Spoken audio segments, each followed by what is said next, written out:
In many quarters, there is a desperate need in America today, in America this week, for a healthy dose of religious humility. There are too many people getting too much face time on television who claim exalted status for Christianity and who are demeaning other faith traditions, particularly that of Islam. And my friends, this has got to stop.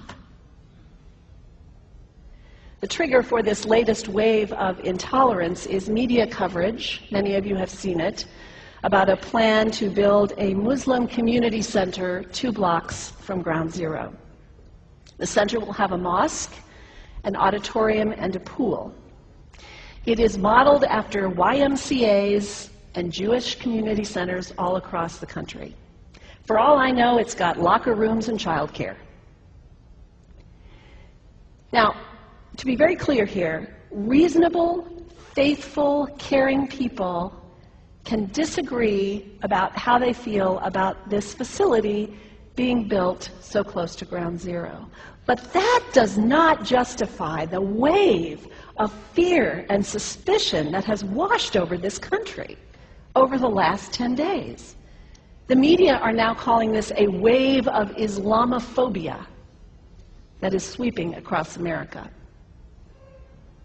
I saw a story this week on CNN about a minister in Gainesville, Florida, who has declared September 11th of this year Burn the Quran Day.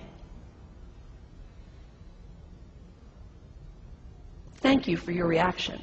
That was mine. This guy is a minister at a non-denominational church called the Dove World Outreach Center. He said all kinds of disparaging, insulting, inaccurate things about Islam that I'm not going to repeat from this pulpit. His message is about hate and fear, and I can assure you there is nothing in the Gospels, there is nothing in the teaching of Jesus Christ that says anything about burning the holy texts of other traditions. It is not there. The proposed burning of the Quran is obscene. It is not the work of peace. It is not the work of understanding. It is not the work of building bridges. It is insanity. Now, the good news is there are a lot of groups, a lot of churches, even the National Association of Evangelicals, who are condemning this action and urging the church to cancel their event. A conversation about God demands grace, an openness, a willingness to learn, to have our own ideas challenged, our convictions questioned. These are the hallmarks of humility. When I was in seminary, I read from someone whose name is lost to me now, when you speak of God, your voice should shake a little. You know, Jesus had no time for religious know-it-alls. He saved some of his harshest criticism for church leaders, for the Pharisees, the religious leaders who were so certain about who was out and who was in, who was holy and unholy, clean and unclean. Jesus was forever taking all this religious certainty and turning it on its head. And we can only imagine what Jesus would have said about Pastor Terry Jones and his Burn the Quran campaign. I think he would say, this has got to stop. Followers of Islam believe that the Quran is a collection of revelations received by the Prophet Muhammad from God about 1400 years ago. They believe that Muhammad was the last of a series of prophets and teachers and messengers that included Adam, Moses, Jesus, Abraham, all names revered by us as well. The word Islam means peaceful surrender to the will of God. The Quran was written at a time when the Muslim people were being driven from their homes, persecuted, and killed. The Old Testament was written at a time when Jewish people were being driven from their homes, persecuted, and killed.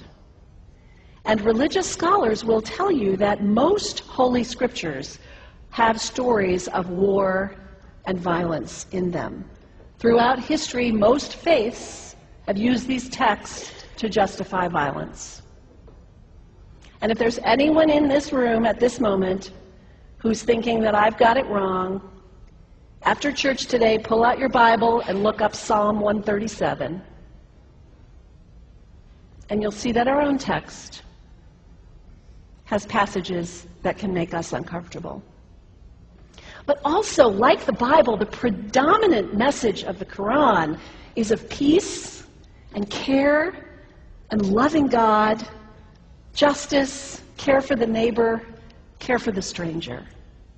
In the Bible, we have thou shalt not kill. In the Quran, we have whoever kills another, surely he is killing all of humanity.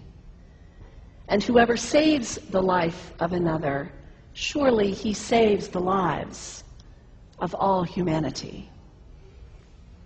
These are words of peace, words of faith, words that could save the world if we would take them to heart. The second thing you can do, the next time someone sends you one of those emails demonizing Islam, delete it. Don't forward it. Don't participate in the stereotyping. Don't give in to your fear. It's okay to be a little afraid. We all have those emotions. Just don't give in to it. Don't sign on for it. Don't focus on this tiny group of extremists who commit acts of violence. Focus on the hundreds of millions of Muslim people in the world who are people of faith, whose priorities and concerns and families are not so different from your own.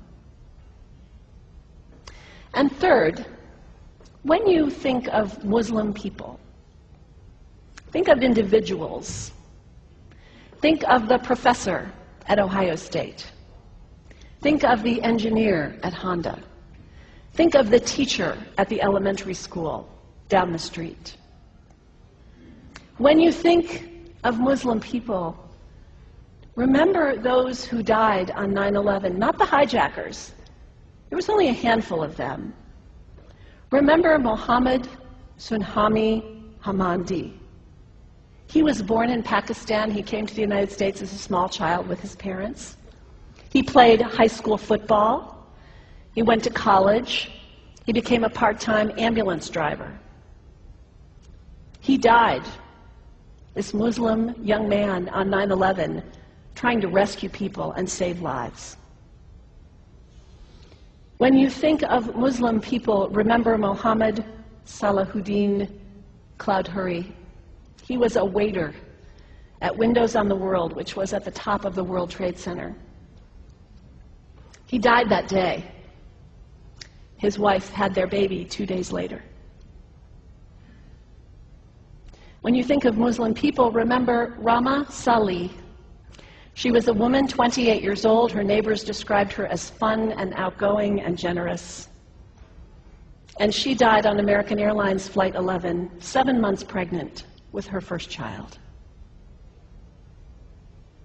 Remember the founder of the Islamic Circle of North America, who worked in the World Trade Center and also died on September 11th. That same group now is giving away tens of thousands of copies of the Quran in response to the campaign about burning the Quran. In the language of their own tradition, they are spreading words of faith and peace and hope. One of the ladies at the 8:30 service this morning said to me after, maybe we should declare September 11th, buy a Quran and read some of it. It is for us to share our message of love and hope and peace, but let us do it with grace and respect, and above all, humility. God grant us, as individuals, as a nation, as Christians, the humility for this work.